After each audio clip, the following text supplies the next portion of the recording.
Is it too much hassle to get the harmonium? Is it? It's not too much trouble.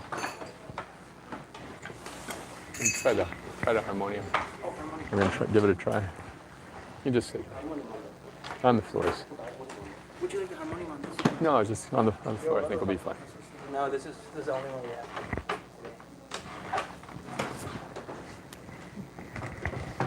That's maybe a little too low. Yeah.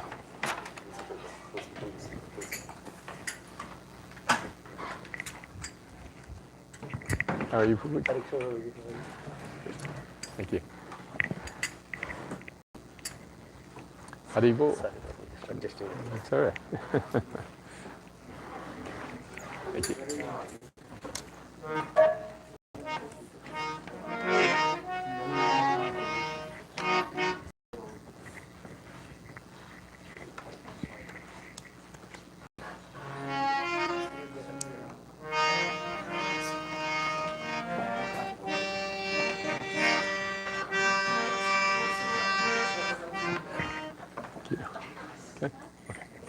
Thank you. Hare Krishna.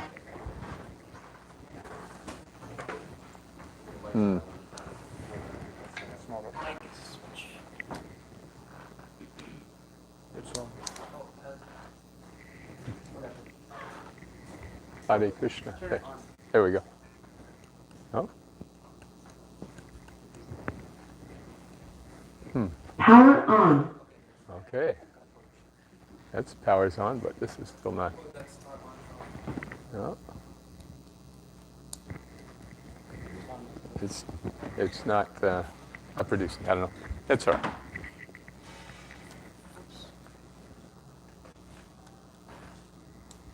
We'll figure it out. Okay. Jaya Radha Madhava Kunja Bihari Gopi Janabala Bhagiriva Jaya Radha Madhava Kunja Bihari Gopi Janabala Bhagiriva Hari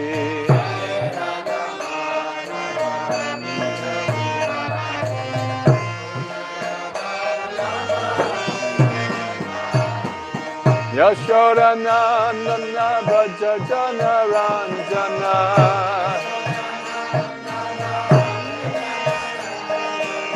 Yashoda Nandana Braja Jana Ranjana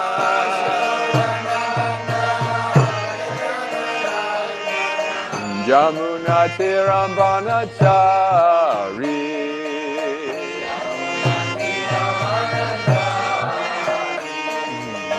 Jamuna Tirambana Chari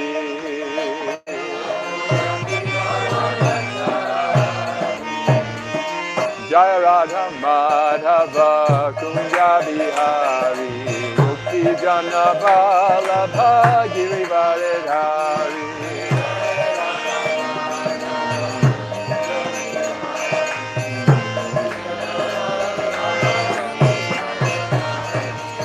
Jaya Radha Madhava Kunja Bihari Gopi Janabala Bhagiriva Hari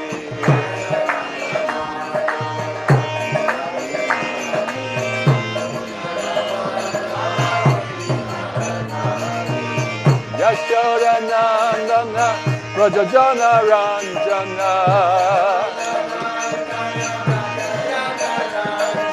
Yashoda Nandana Braja Jana Ranjana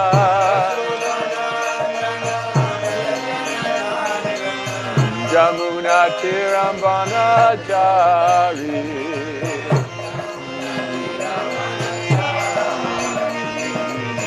Jamuna Tirambana Chari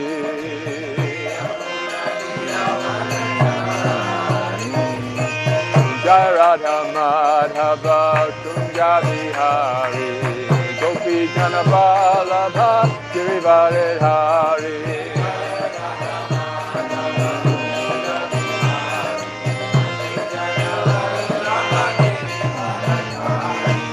Jaya Radha Madhava Kunja Vihari, Gopi Janabala Giri Varadhari.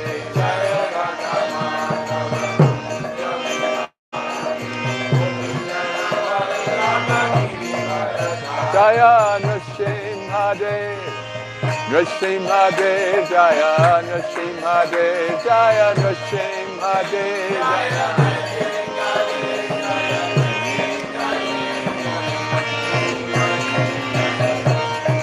Jaya Nrsimha, Nrsimha, Jaya Nrsimha, Jaya Nrsimha.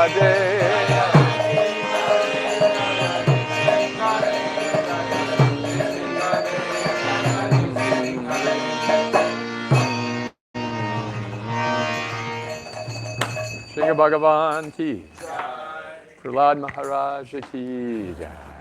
Thank you very much.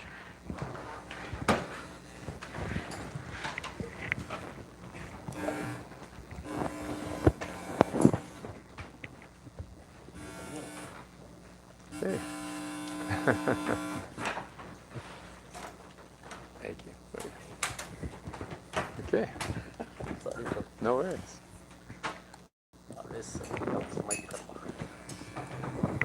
Still not working. Haribo, not working. There we go. Haribo. Thank you. But it's so very nice to be here on Shravanam Saturday. Shravanam Saturday, right? It's a big crowd like this every week, right? If you give class every week. This is Haribo. Glad to be here on this auspicious day, the disappearance day of Hiranyakashipu.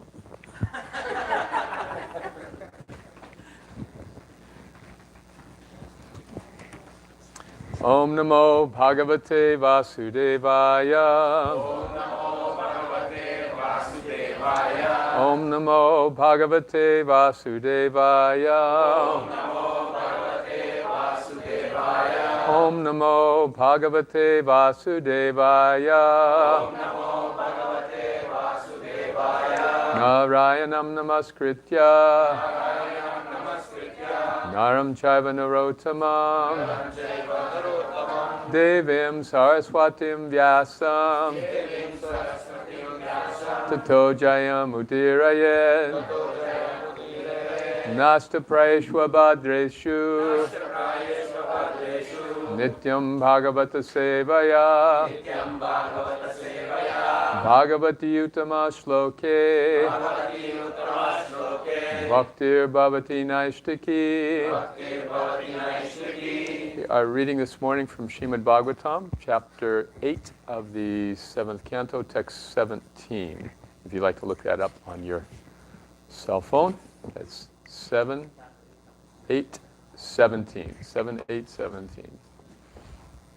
And while you're looking that up, I'd just like to mention that today, astrologically, is also the disappearance day of Jayananda Prabhu.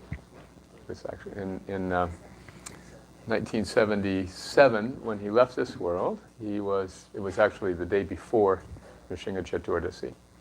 In fact, the pujaris came in with the garlands from Lord Nrsimhadev to offer him, and then they discovered that he had left this world. So at 4 in the morning. So this was the only disciple of Srila Prabhupada who he canonized. He said he had gone back to Godhead.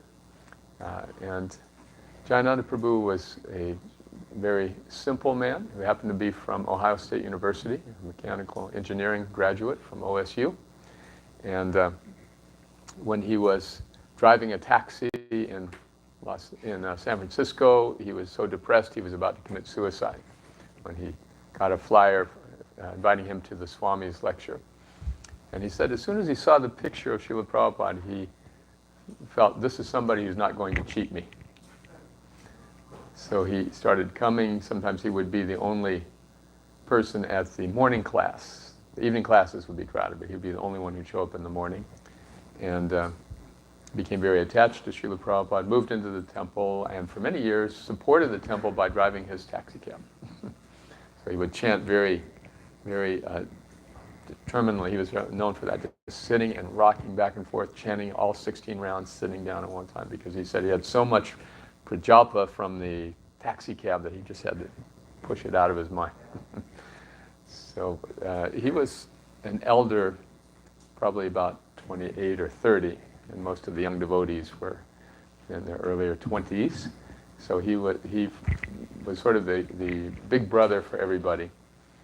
But he was known for just his very hard work and being willing to do the dirty jobs. When Srila Prabhupada would visit the temple, everyone would crowd into his room and he would say, "Where is Jayananda?" So Jayananda would come into the room with his greasy coveralls. Srila Prabhupada, I don't feel, no, come. So they were very much attached to each other, and there's so many pastimes with Jayananda Prabhu, amazing pastimes, but we don't really have time for them. There's one particular favorite. May I share? Yes. This gives you a glimpse of the character of Jayananda Prabhu. So he had started the Rath Yatra.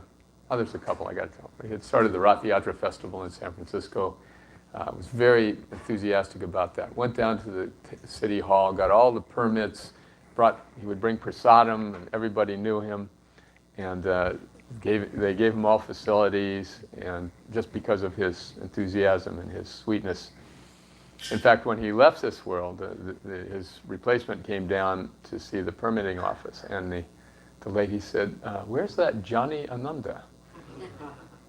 And when he told her that he had left this world, she just broke down in tears. She said, "I've never met a nicer person." So people were very, very fond of him, and he was very detached and dedicated to Prabhupada's service. One devotee said how when he had come to the temple for the first time, and in the back he didn't see anybody, and then he saw a pair of legs sticking out from under a car. And Jayananda was there on his back doing an oil change underneath the car. And that was his introduction to Krishna consciousness with this very hard-working, down-to-earth devotee. So Jayananda had a penchant for being very frugal and looking for ways to promote the Rath Yatra. So one night they snuck out of the temple with a bunch of white paint.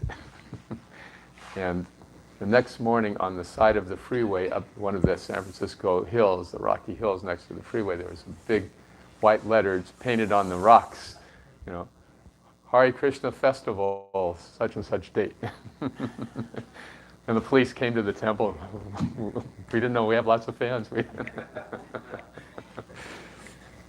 His last Rath Yatra was in 1976 in New York City. The first time the devotees had been allowed to go down Fifth Avenue on that for that festival, which was a really big deal.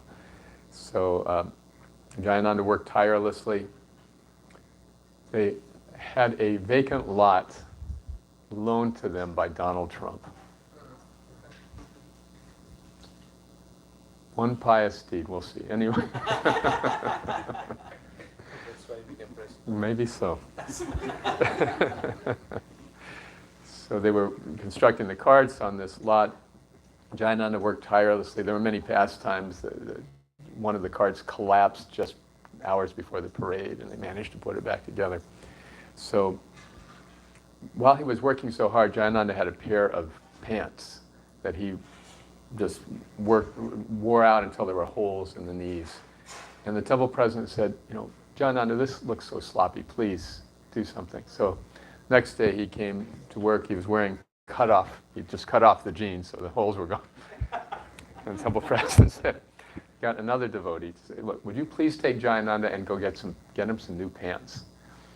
Jayananda just hated to spend Krishna's money. But the president had told him, so they went together, and they were in the store. They found some pants, and then Jayananda started looking around, and he said to this devotee, I think I can do it. And he just started walking towards the exit with the pants. And the security guard caught him.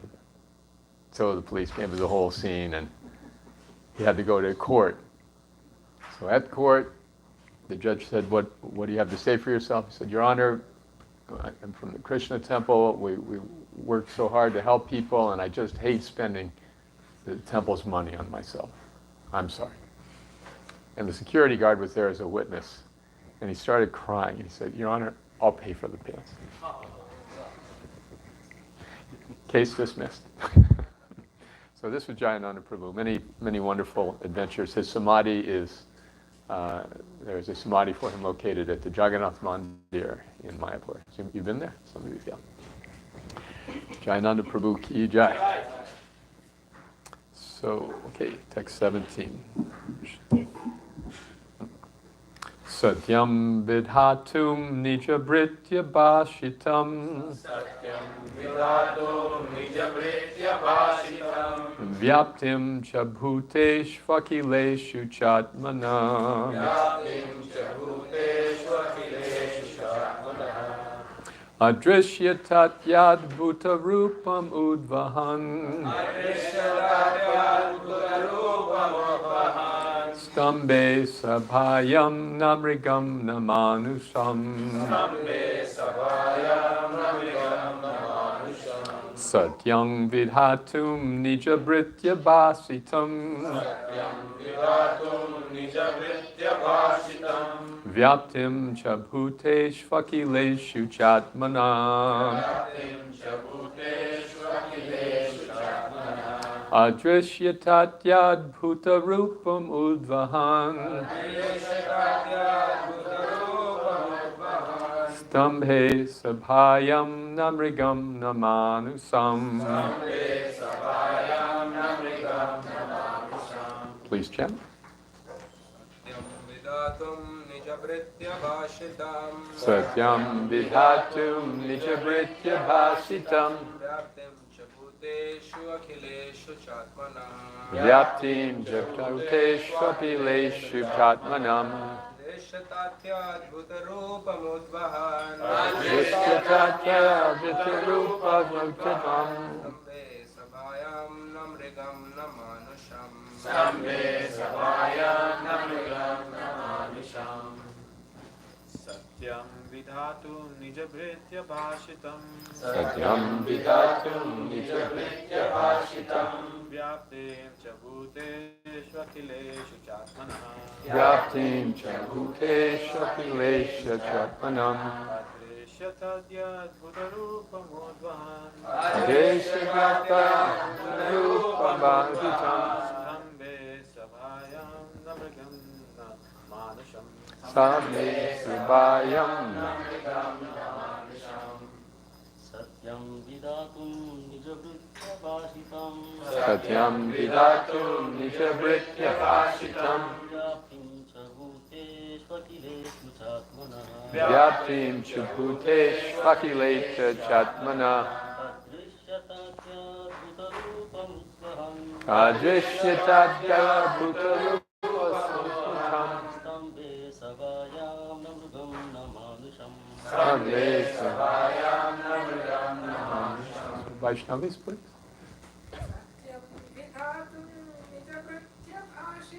Satyam vidhatum nija britya bhasitam. Vyaptim cha bhutesh vakileshu chatmanam. Adrishyatatya bhutarupam udvahan. Stambe sabhayam namrigam namanusam. Satyam vidhatum nija britya sasitam. Vyaptim cha bhutesh vakileshu chatmana. Adrishyatatya bhutarupam udvahan. Stambe sabhayam namrigam namanusam. Okay, synonyms, let's read together, please, in unison. Satyam, true, vidhatum, to prove, nija britya bhasitam, the words of his own servant, Prahlad Maharaj, who had said that his Lord, Cha and Bhuteshu, among the living entities and elements,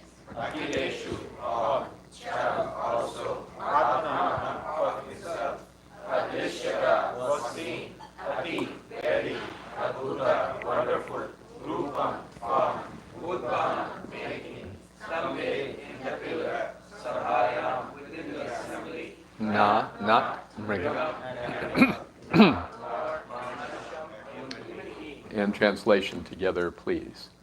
To prove that the statements of his servant Prahlad Maharaj was substantial.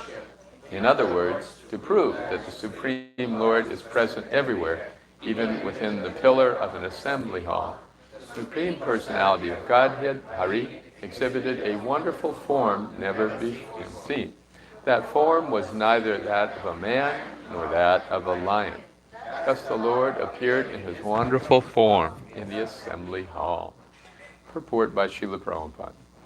When Hiranyakashipu asked Prahlad Maharaj, "Where is your Lord? Is he present in this pillar?" Prahlad Maharaj fearlessly replied, "Yes, my Lord is present everywhere." Therefore, to convince Hiranyakashipu that the statements of Prahlad Maharaj was unmistakably true, the Lord appeared from the pillar. The Lord appeared as half lion and half man, so that Hiranyakashipu could not understand whether the great giant was a lion or a human being. To substantiate Prahlad's statement, the Lord proved that his devotee, as declared in the Bhagavad Gita, is never vanquished. Konteya pratijanihi name bhakta pranashyati. Prahlad Maharaj's demoniac father had repeatedly threatened to kill Prahlad, but Prahlad was confident that he could not be killed, since he was protected by the Supreme Lord. Appearing from the pillar, the Lord encouraged his devotees, saying in effect, "Don't worry, I am present here." By manifesting his form as Nrsimha, the Lord also preserved the truth of Lord Brahma's promise that Hiranyakashipu was not to be killed by any animal or any man. The Lord appeared in a form that could not be said to be fully a man or a lion.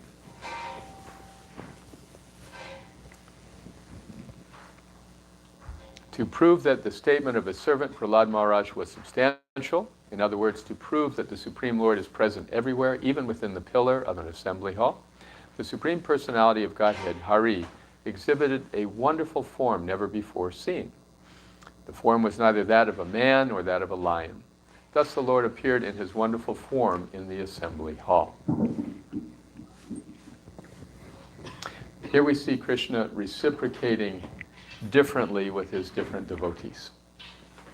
He says in Bhagavad Gita, "Yeyata mam prapadyante tam stataiva bhajamiham." As one surrenders to me, I reward them accordingly. I reciprocate. So, according to our consciousness, when we approach Krishna, he responds, which is really a wonderful attribute of the Lord. He is willing to meet us and accept us on any level, in any mood in which we may approach him. In the case of Prahlad Maharaj, he was fearless. He had absolute faith. Krishna will protect me. Krishna is here. He never worried. And Krishna substantiated his and justified his confidence.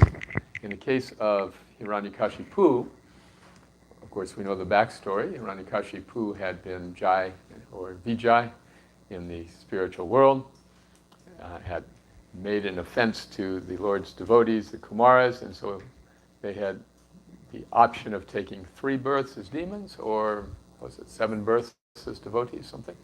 So they opted for the short version. Thus, their reciprocation with the Lord, or their relationship, was based on this fighting spirit. And we might ask, why does Krishna like this fighting spirit? Prabhupada said it helps him keep his body fit. Exercise.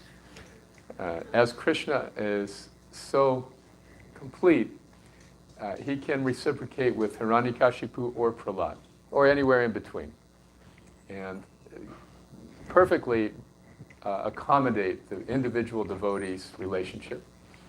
So this is a quality of the Lord that is really astonishing, because there are just so many living entities, and each and every one of them has a unique way of pleasing Krishna. Even in this body, the scientists say that there are 100 trillion cells, and each of those cells exhibits all the qualities of the jiva's presence: birth, growth, duration, passing of byproducts, dwindling, and death. And of those 100 trillion cells in a human body, only 10 trillion are of human extraction. The other 90 trillion are just along for the ride, enjoying the ride or waiting for the feast, as the case may be. And each and every one of them has a unique relationship with Krishna. Isn't that just astonishing? And then you think of all the people, and that's just in the human society, all the various animals and trees and plants. And the numbers are absolutely incomprehensible. And yet Krishna has a unique relationship with every one of them.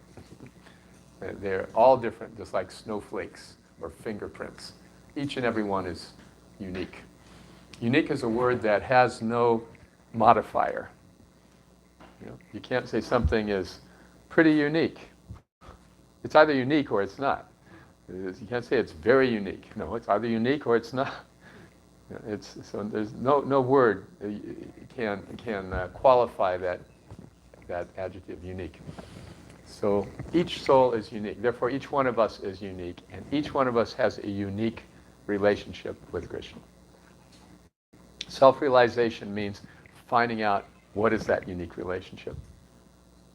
It's a wonderful, wonderful process, isn't it? Just discovering the way in which we most happily, blissfully please the Supreme Personality of Godhead. That's what we have to find out. That's all we have to do in Krishna consciousness. Just find out what it is that makes us ecstatic in Krishna service. Because that's how we know when Krishna is pleased. When the Lord is pleased, he makes the devotee pleased. And when the devotee feels more pleased, he wants to please the Lord more. And when the Lord is more pleased, then he pleases the devotee more. And this goes on, this eternal dance, nitya yukta upasate. The devotee pleasing the Lord pleasing the devotee. So each one of us has some particular way in which that reciprocation is matured and fulfilled. Once a devotee asked Srila Prabhupada, "Prabhupada, what do you want me to do for Krishna?" And Prabhupada said, "What do you want to do for Krishna?" The devotee said, "Anything you say, Prabhupada." Prabhupada said, "That isn't what I asked you. I said, what do you want to do for Krishna?" So the devotee thought about it, and he decided he wanted to make some mridungas that could not be broken. Because in the early days, all the mridungas were very fragile in clay. With great difficulty, devotees would bring them back on their laps from India. And they'd protect them. No one else would be allowed to play them. And then one little bump, and it was broken. So he wanted to make unbreakable mridungas. So Prabhupada said, "Yes, do it." So that's where the Balaram mridungas came from, this one devotee's inspiration. So we are not meant to be homogeneous like the impersonalists. All devotees do not serve in the same way. Every devotee serves in a unique way. That is the beauty of our spiritual journey. What is it that will please Krishna most? That can take decades to really identify. It's all right, in the meantime, to experiment and try different ways of service. In fact, it's important. It's the duty of every devotee to do that, to try everything in Krishna service. Srila Prabhupada said that a devotee should be a jack of all trades and a master of one. A jack of all trades, but a master of one. So what is it that particularly excites us to serve Krishna? That is our challenge in Krishna consciousness. Very often what we have in mind is not what Krishna has in mind. So being open to the clues that Krishna gives us is also very important. How do we get those clues? Generally by what feels very ecstatic and attracts our minds and hearts. That is an indication that, yes, this is what Krishna wants us to do. So for Prahlad, it was one way, Hiranyakashipu another way. I had the good fortune of seeing Srila Prabhupada speak on this pastime in Mayapur in 1975. He was, 77, yes, when the seventh canto had just come out. He was lecturing on Prahlad, and he said that the same hand that ripped open the stomach of Hiranyakashipu patted Prahlad on the head. So Krishna is ready to reciprocate any way that we want to approach him. this, I just always remember this disciple. Srila Prabhupada named one of his disciples Antarmali. Do you know what Antarmali means? The garland of intestines.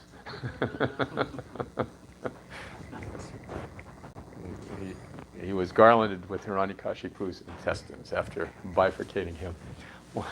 Once I took my Christian sister to the Los Angeles temple.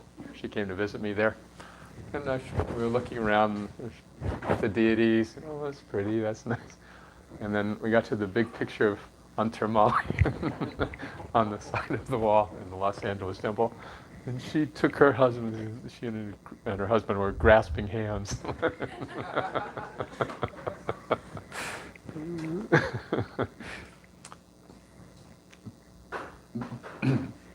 This is the side of God that is not so appealing, Prabhupada said. This frightening, adbhuta, wonderful form of the Lord.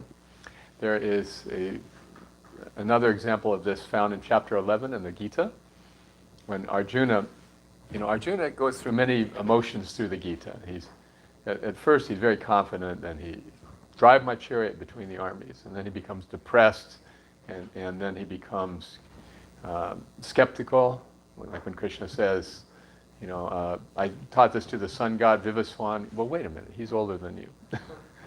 And by the time we get to the 10th chapter, he's convinced. Okay, now, Param Brahma Param Dhamma, Pavitram Paramamama. Now, you are the purest, I accept you as the Supreme Personality of Godhead.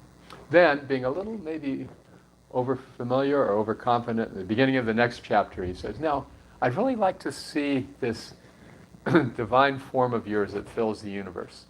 This, in a way, could also be seen as a little test, just to be sure. But in any case, he asks Krishna, can I see this? And Krishna says, yes, sure. No one's ever seen it before, but I'll give you special vision, so you can see it. So at first, Arjuna is overwhelmed by the majesty and the beauty that he sees. The countless forms of the demigods, the brilliant lights, the beauty, the majesty, and then he sees this huge mouth, and the flames are shooting out of this mouth, and it's scorching the entire universe. And then he sees all of the soldiers on the battlefield, including the ones whose lives he was so keen to save, rushing into this mouth, and he becomes terrified. So all of a sudden his mood shifts from awe to fear, and just like that. And so in this chapter we see how the majesty of God includes the all-devouring aspect of God. And Arjuna asks him in fear, who are you? He says, Kalosmi Bharatarshava. I am all-devouring death. Time I am, destroyer of the worlds. This, of course, was famously quoted by Dr. Robert Oppenheimer when the first nuclear bomb was exploded. He cited this verse from the Gita, time I am, destroyer of the worlds, which the astrologers say is coming, right? We have a few years. So, in any case, the fearsome form of the Lord is part of his existence. Srila Prabhupada also, but it's not his favorite part, just to conclude this. Yes, after Arjuna is so frightened, then he expresses this entirely different mood towards his friend Krishna. He said, I've been so familiar with you, I've sat on the same couch as you, I've made jokes with you, I'm so foolish, how could I have done this? Please forgive me, please tolerate me like a father tolerates an insolent son, or a lover tolerates the beloved, or a friend would tolerate a friend. Please excuse me for all these things I've done in ignorance. So contrite and so apologetic. And Krishna says, essentially, stop groveling. He says, now you can see me again, as you've known me before. First he shows the four-armed Vishnu, the majestic form of God, Vishnu. Okay, just to kind of ease him back. And finally he drops the other two arms, and now it's my familiar form you've known all along. And only by devotion can you see me as I am in this form. So Krishna has all these options. This is the point. Srila Prabhupada once said that when he was in Calcutta during World War II, the Japanese were bombing. And everyone had evacuated, but he was having his dinner, right? Good choice. So he said, I'm not going anywhere. And he was hearing the bombs falling, and he thought, this is Krishna's universal form, not the most adorable form of Krishna, but he, so whatever good happens, whatever wonderful, beautiful things happen, that is Krishna. And then these awful, horrible things that happen, that is also Krishna. That's important for the devotee to understand. When the 9/11 catastrophe took place, Reverend Billy Graham, who was like America's pastor for generations, for decades of presidents, he has been the go-to religious leader for all the presidents from Eisenhower through at least Obama, before he retired or passed away. Anyway, he was asked, how could God allow such a horrible thing to happen? These innocent people to be killed like this. And very candidly, he said, my whole life people have been asking me questions like this. I have been a minister for my entire adult life, and I must say honestly, I don't know. I cannot answer that. It does not shake my faith in him, but I cannot explain why. So I really appreciated that honest answer, because generally it's just kind of glossed over. It's the mystery of God. At least he was just saying in his own testimony, I still somehow believe that God exists. I don't think that it was just a screw-up. I don't think it was a mistake. I don't think that there is no God. He did it for some reason that we can't understand. So of course devotees can easily understand the purpose of Krishna's horrific material energy, which is the source of so much suffering and disaster. It's just what? Why does Krishna allow all these horrible things to happen in this world?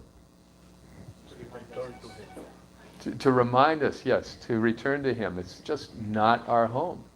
And we're very deeply attached, and we feel ourselves very entitled to have some happy situation in this world. And if we have some happy situation, then how much more difficult is it to give it up? So sensitive people feel the pain, like the people in Ukraine, how they're suffering, how they're miserable, how they're being abused so horribly. How can we, just ignore that suffering? But our own lives are pretty comfortable, so we just kind of cruise along. Oh, that's too bad. I'll send a donation. But what should we really take from horrific appearances of the Lord like this? We should take that this is a reminder of our position in this very tenuous position in this world. It's not where we belong.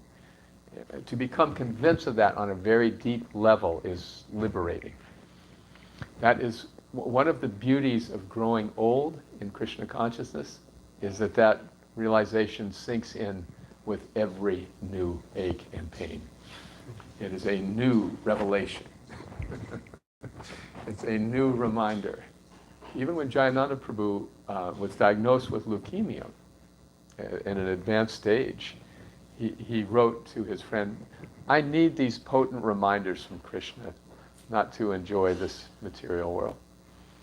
So devotees can appreciate the pastime of Lord Nrsimhadev, this horrific, bloody appearance of the Lord, in this way, that if we approach the Lord in enmity, he will reciprocate in one way. If we approach him in love, he will reciprocate in another way. He's very versatile. He's so flexible. And he, for the devotee, for those of us who are blessed by Srila Prabhupada, by Lord Chaitanya Mahaprabhu to be in Krishna consciousness, he is the protector. He is the shelter. And this is why he's so beloved to all the devotees. We all take shelter of him and feel protected by him. So I'd like to conclude by reading something from Bhaktivinoda Thakur. He, of course, wrote this beautiful Sharanagati poem, a songbook. And the Sharanagati, or means of surrender, includes 6. Humility, to be fully dependent on the mercy of the Lord. And the 5th one is to feel the Lord is, I'm sorry, the 3rd, 4th one? Anyway, to feel the Lord is my exclusive protector. This is called Vasya Rakshibe Krishna Visvasya Palana. Perhaps someone can fully translate the Bengali. Avasya, anyone? For sure, certain. Rakshibe, protection. Krishna, Vishvasya, universal.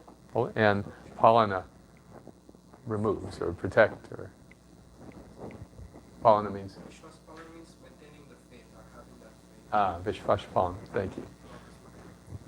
All right, so here are the English translations of the first 2 songs in which Bhaktivinoda is expressing how he sees the Lord as his protector. Who can protect that person whom you wish to slay? The 3 worlds are obedient to your will. The gods, headed by Brahma, are your countless servants and stand ready to execute your command. By your will, the planets exercise their auspicious or inauspicious influences. Illness, grief, death, and fear occur by your will. Your command is all-powerful. In fear of you, the wind blows, and the sun, moon, and all others perform their allotted duties. You are the Supreme Lord, the Supreme Spirit, supreme above all. Your residence is in the heart of your loving devotee. You are eternally pure. All your desires are fulfilled. Your name is Bhaktavatsala, for you are very affectionate to the Vaishnavas. You are the eternal Lord of your loving devotees. Who can slay that person whom you wish to protect? You are the law of all laws. O Lord, your eternal servant, Bhaktivinoda, has bowed down at your lotus feet. O Master, he cherishes the faith that you will surely protect him from all dangers. Shri Nrsimha Bhagavan ki jai. Srila Prabhupada ki jai. Srila Bhaktivinoda Thakur ki jai. Pardon me? That was Sharanagati, Bhajan 2 of the Krishna, seeing Krishna as your protector. See? So the illness, the grief, he says all of these things. These are happening by your will. Krishna may protect me or not protect me from them, that's his choice. What I get from them is that this world is not where I belong. So, okay, any comments, any thoughts? Yes, Hare Prabhu. Thank you very much for the lecture. In the class, you were mentioning that to do your service. You were doing service that makes you feel ecstatic.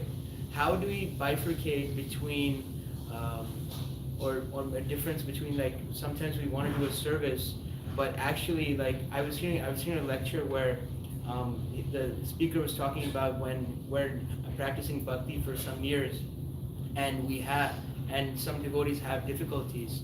That may not be due to not them having realization. It's just that they may have committed offenses, you know. So so I was just trying to understand that when we're trying to do a service, let's say that I want to cook like a nice offering.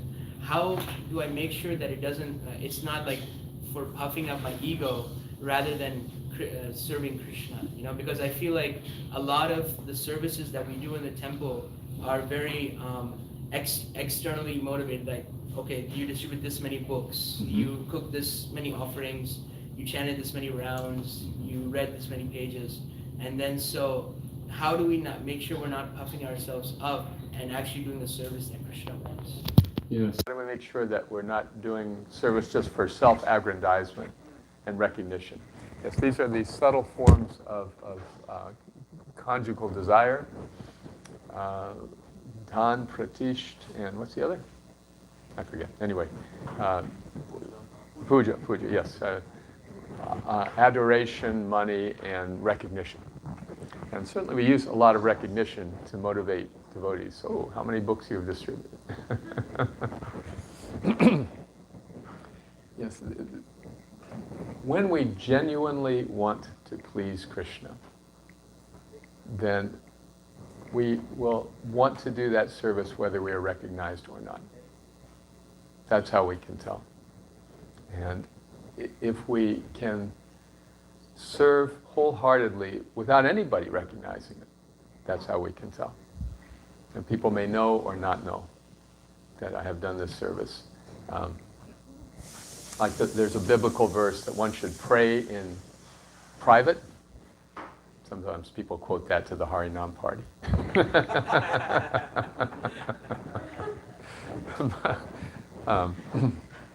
But it's a very deep meditation to come to a point where our service to Krishna is not dependent upon the approval or disapproval of others. And again, it can take decades. But the desire, the meditation is what precedes such selfless service. Think of Srila Prabhupada, for example.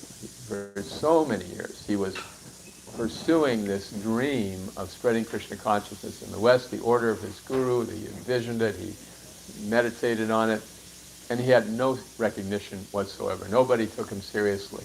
Even Sumati Maharaj said, Swamiji, you just want to go and see America. So, a great American writer once said that it's amazing how much you can accomplish if you don't care who gets the credit. So that is one thing that also contributes to the wisdom of understanding the motivation of selfless service. It doesn't matter who gets the recognition. It doesn't matter who gets the credit. If we're sincere, Krishna will help us by really smashing our false ego. And I'm sure we can all tell stories of our lives where we thought we were really something special, and then Krishna revealed the truth.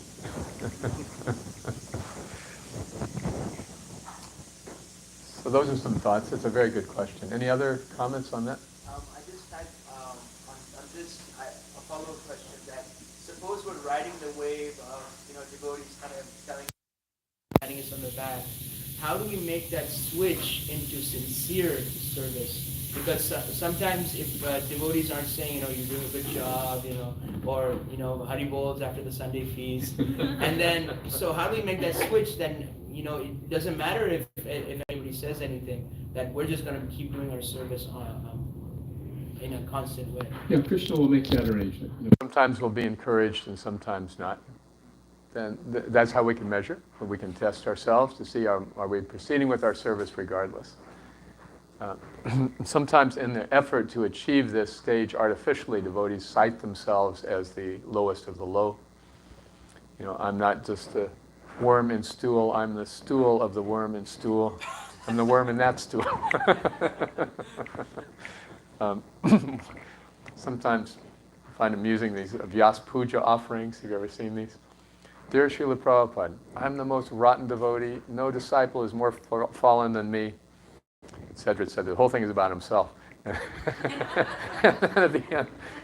then at the end he writes, begging to remain your useless servant. Misses the point, right? We might think it is glorifying the spiritual master to cast ourselves artificially as low. This is not helpful. As you know, the famous story, Prabhupada, the devotee said, Prabhupada, I'm the most fallen. He said, you are not the most anything. You're not the most fallen, the least fallen, simply insignificant. So if we are in a position, though, just as we feel encouraged when somebody recognizes our service, then we also can be in the mood of encouraging and recognizing the service of others. This is another way to transcend the need for recognition. You see, sometimes people will recognize us, sometimes they won't. But if we are in the mood of recognizing others, it doesn't matter. Okay? Because there's a lot of reciprocation from Krishna. When a devotee feels encouraged by our words, by our presence, then that is pleasing to Krishna. The Nectar of Devotion says that one whose tongue is decorated with praise for others is worshipable even by the demigods. So this is another way to remove the need for that recognition in our own lives by giving it freely to others. Okay, other thoughts? Chakra Prabhu, you had a thought. that everyone is unique and everyone has a unique service, and it could take a long time to determine what your ecstatic service is.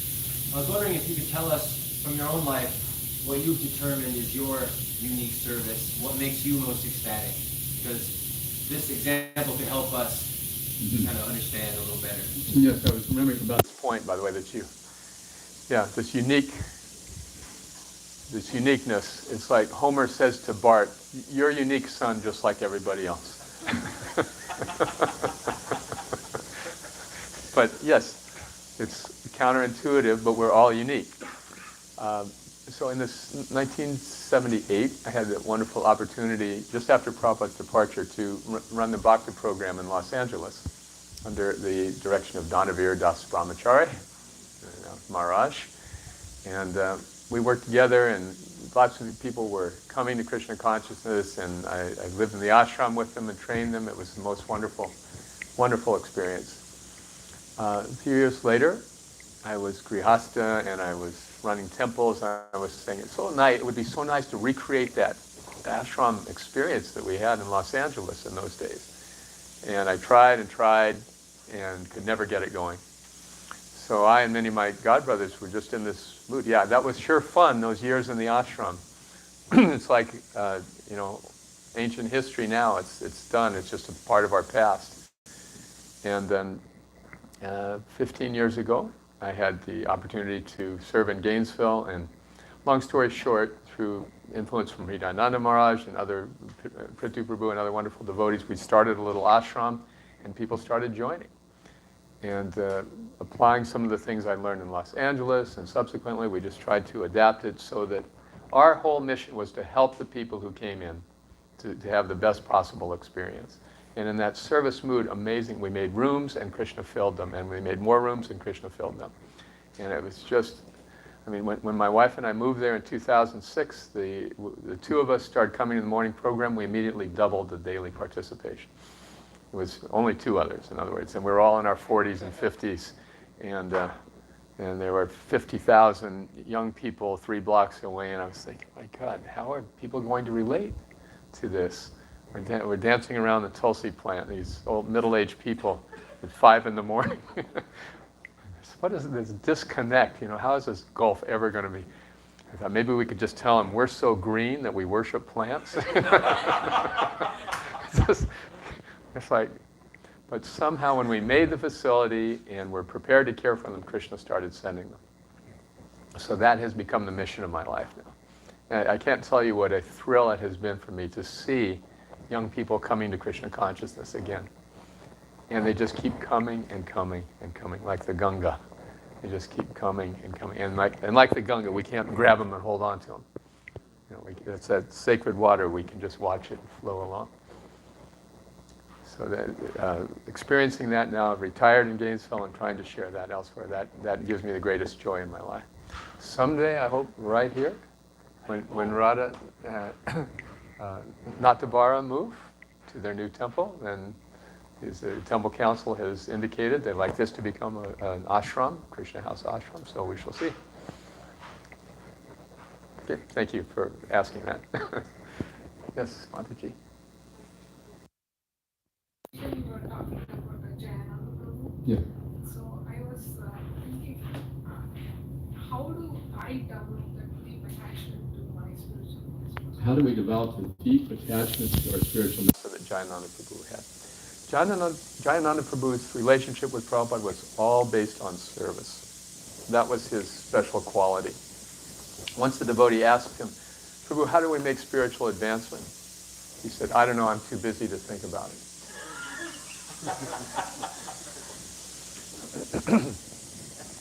But that was him. Others may have a different way of pleasing the spiritual master. It's the same thing. We actually know Krishna is pleased when the spiritual master is pleased. So that's the role of the spiritual master, to help us understand what pleases Krishna. Therefore, trying to please the spiritual master is the active principle in spiritual life.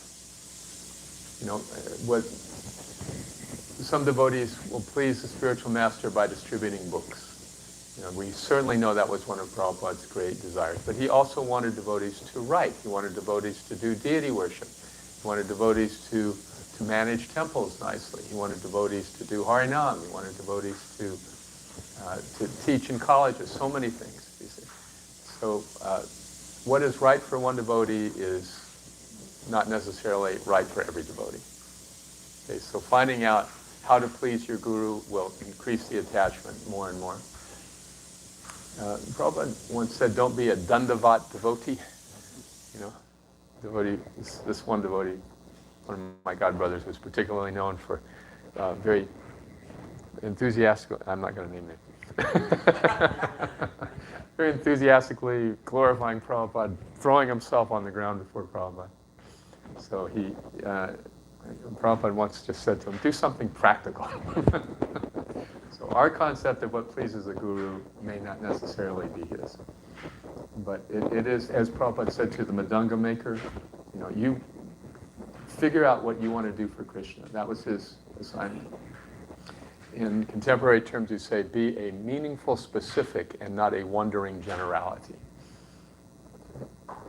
I'm a devotee, but what is my particular service for my guru? This is what I'm doing for my guru. Then we can ask, is this pleasing you? Is this something that is fulfilling to you? Is this everything you want from me? Is there something else I can do? We can ask questions like this to the guru and get that understanding that way. Okay? I hope that's helpful. Yeah. But sometimes it's not very easily available to let him know what we are doing and whether it is pleasing to him or not. During the, we can listen to his lectures and we can understand some of his instructions. Yeah. Many times it's difficult, to know whether it is pleasing to him or not. And Yeah. some instructions that comes, it's really hard to follow sometimes, but still we try. But that struggle is making him pleasing or not. So It's hard to know if you don't have access. Okay, so this is a really important point. I'm glad you brought it up. Remember in the Mangalacharna, Vandeham Shri Gurun, the plural is there, right? So we have a tendency in our Sangha to think of our Diksha Guru as the one and only Guru. This is a mistake. In the Chaitanya Charitamrita, Prabhupada writes that the Siksha Guru and Diksha Guru are separate but equal manifestations of the Supreme Personality of Godhead. So if we don't have access to our Diksha Guru, that's all right. We need a Siksha Guru with whom we have access. You see? So that just means that this is one of many gurus I will have. We have such a propensity to identify with our Diksha Guru that practically in our Sangha, the first question anybody asks you when you meet them is what? Who is your Guru? Okay, now, who's here has taken the ISKCON Disciples course? Okay. So what is practically the first lesson in that course? There's a quote from Rupa Goswami. Do you remember? 3 things one should never say. What is my Ishtadev? My vows, my sadhana, and my guru. Who is my guru? So we learn that in the disciples course. We get initiated, and then immediately we ask, so who's your guru? My guru. See what I mean? We got a problem. This is something we need to work out. And the reason why one is not supposed to tell, you know why one is not supposed to even say who one's guru is? You know why? Because one is supposed to feel, I don't want anyone to know what a lowly person my guru has initiated. If people find out that he initiated me, I would be ashamed to him. So I don't want anyone to find out. See?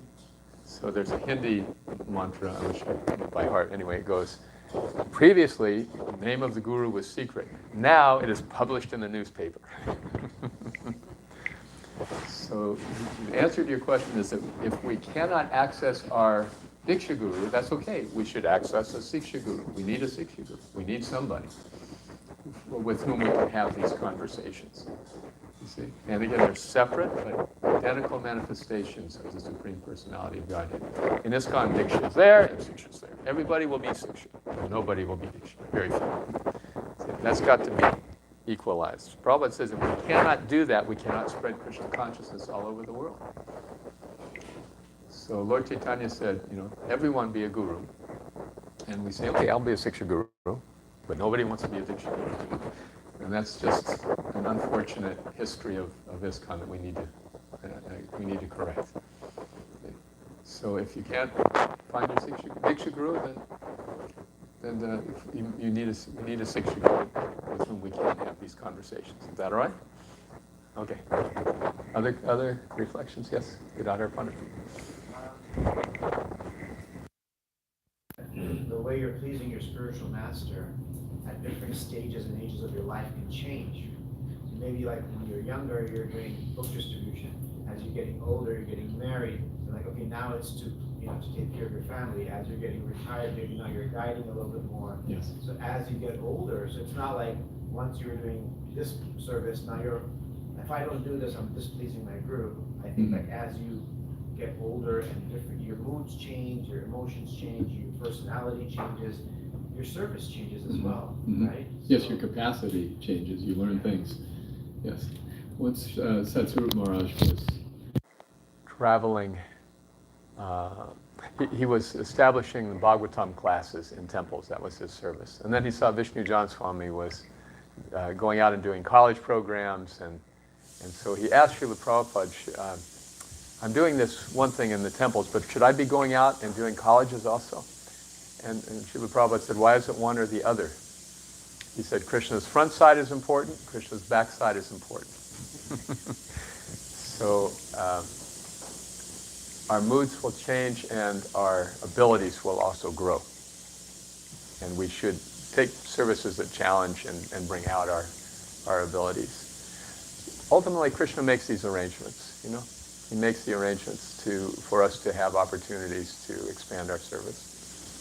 But yes, you're absolutely right. But in the mature, later years of our life, it's very nice if we've really come to something that gives us life and joy. Okay, other thoughts? So there are a couple of questions online. Okay. Prabhu, do you want to speak that? Your question? Yeah, you can read it. Okay, I'll read. One is from Prabhu and one is from Sumitra. Okay. I'll read mine. Always view suffering in supporting atheism. Is there a role in suffering in development of the devotee in addition to reminding us not to be attached to the material world? Is there a role in suffering in the life of a devotee other than to remind us not to be attached to the material world? Yes, absolutely. In the first canto, for example, much of the first canto is about Maharaj Yudhisthira. Right? Maharaj Yudhisthira is the Ajata Shatru. He was so beloved, he had no enemies. And yet, what do we read chapter after chapter? In the first chapter we see him, he's dealing with the loss of his son and 4 nephews at the hands of Ashwatthama, and then how to deal with Ashwatthama. So that trauma. And then when that trauma is resolved, and even his grandson is attacked in the womb, and that trauma is resolved, then finally he goes to bury the dead from the war. And when he's doing that, he feels, oh, what kind of person am I? All these men have died just so I could have the kingdom. And then he goes to see his dying grandfather Bhishma, who counsels him, tells him you have to be responsible and do sacrifice. And even Bhishma says, I can't imagine why all these sufferings have come upon you. You see, then he goes on to rule the kingdom, and he has one happy chapter in the first canto, where he's glorifying his grandson Parikshit. It's the only place in the whole first canto where he's happy briefly. And then right after that, he starts seeing all these inauspicious omens, and then Arjuna comes back and tells him all the terrible news. Even before that, I forgot. Vidura comes and convinces Dhritarashtra to leave the palace, and they walk out without telling him anything. And he goes in the morning to pay his respects, and they're all gone. Not even a note. So many sufferings Yudhisthira goes through. It's really amazing to read. And this is the foremost emblem of morality and truthfulness and devotion. So why would Krishna subject such a person to these sufferings? There's two reasons. One is, as we discussed, then Yudhishthira is totally ready. I'm just leaving. And he walks away from the kingdom without a second thought. And then the other is that today we read and we hear about the glories of Maharaj Yudhishthira, how he was unperturbed in the face of so much suffering. He never deviated from his duty. So that is the other reason. Prabhupada used to talk about his own setbacks. He was once distributing back the Godhead in Delhi, and a cow or bull turned abruptly and gored him in the side, knocked him to the ground. He was lying, bleeding. And it would be so easy for him to say, why would Krishna do, I'm just trying to print and distribute some back to Godheads. Why would Krishna give me this setback? But later he said, these are my, I think he used the word medals, or these are my honors, that in spite of these setbacks, I persisted. So this is the other reason Krishna gives devotees difficulty, to glorify them, to inspire others by their lives, like Jayananda Prabhu. Or Jayananda Prabhu had this leukemia, and his parents had an insurance policy on him. So when he was diagnosed, he got a settlement from the insurance company for $10,000, which was a lot of money back then. Nationwide would do much better today, I'm sure. But he had that $10,000 for medical treatment, and he had been trying to convince the temple in Los Angeles to have a Ratha Yatra. That was one of his dying wishes. He was there in Los Angeles in hospice. And he talked to the temple leaders, look, you've got to have a Ratha Yatra. Yes, Jayananda, we'll do it. Yeah, you've got to have it on Venice Beach. Yes, Jayananda, we'll do it. We'll do it, Prabhu. Next year for sure.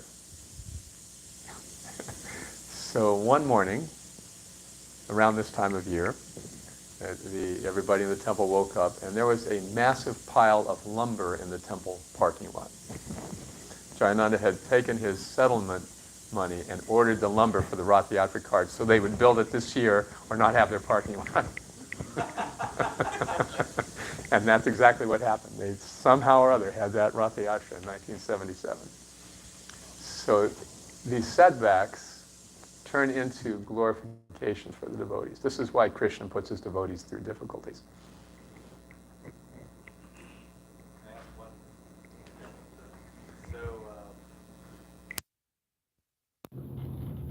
Talk to atheists, they put suffering into two categories. The suffering that happens and people can develop from, get better from. But then there's suffering which atheists use as there's no reason for God. For example, a hurricane comes in and a whole bunch of children die. Why does that happen? Because I'm reminded of a story of one of my godbrothers had an infant son, a toddler, who took a very nasty fall down some steps.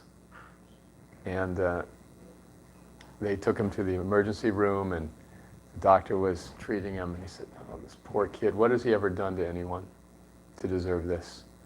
And the father said, he's done plenty.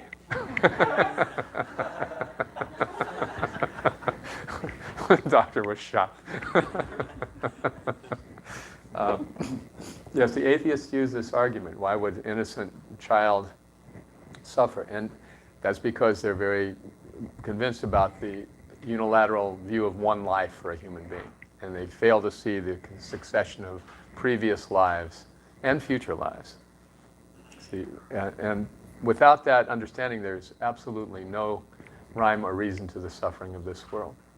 But as soon as we understand the eternal nature of the soul, first lesson from Bhagavad Gita, then we see whatever we've done in the past is the result of that we have right now. We're getting right now. It said if you want to see your karma, look in the mirror.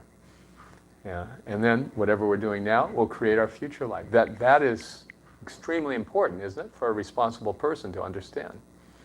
Otherwise, everything is just random. And of course, it's logical for a person to feel there is no God if everything is just so random. It doesn't matter, right?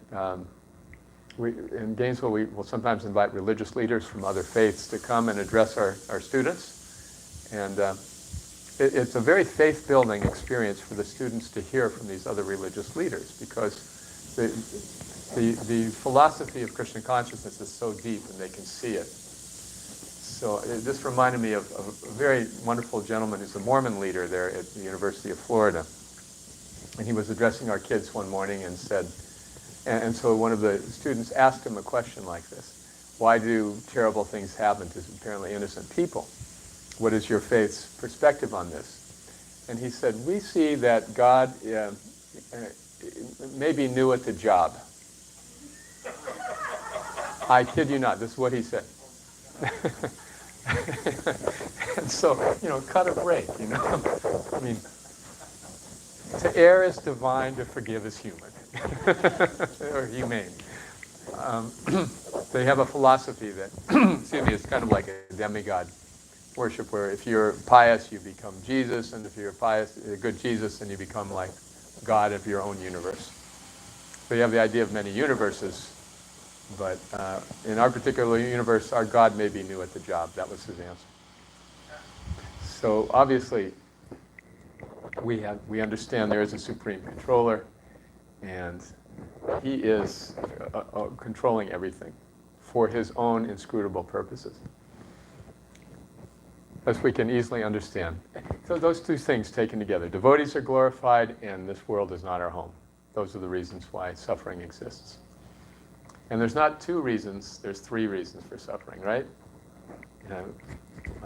From the body, from others, and from natural causes, right? That's why Durga has a trident, three miseries which she's poking us. Okay. Other thoughts or comments? I hope that was you. Okay, great. So one more question on the Sumita has said. Thank you, Hare Krishna Prabhu. Thank you for the thoughtful, thought-provoking lecture. Can you please share more Jayananda's pastimes in relation to sincere service? Thanks. Hare Krishna. That's all right. More of Jayananda's pastimes in relation to performing sincere service.